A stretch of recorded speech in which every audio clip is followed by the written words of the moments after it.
ढोलकपुर नाम के एक गांव में एक बूढ़ी महिला रहती थी जिसका नाम कमला था। कमला बहुत ही साधारण और ईमानदार महिला थी। कमला के पति का स्वर्गवास काफी वक्त पहले ही हो गया था। कमला अपने बेटे किशन के साथ रहती थी। किशन गांव में गाय बकरी पालन का काम करता था और कमला के पास उसका एक छोटा सा खेत था जिसमें वो सब्जी की खेती करती थी। इस तरह कमला और उसका बेटा किशन अपना जीवन यापन करते थे। एक दिन कमला अपने खेत में काम कर रही थी तो उसने देखा कि जमीन में कुछ चमकता हुआ दिख रहा है।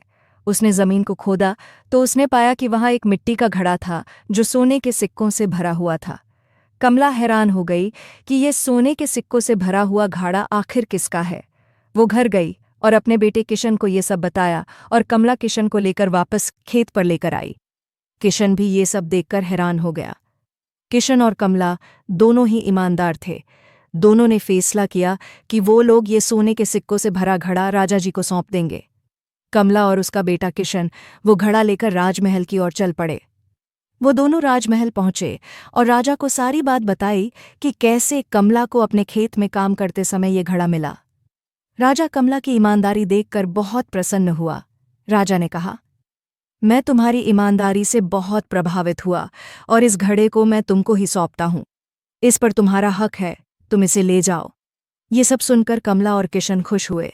वो उसको वहां से घर आए। जिन लोगों को भी गांव में पैसे की जरूरत थी, कमला ने उनकी मदद की। सब गांव वाले बहुत खुश हुए।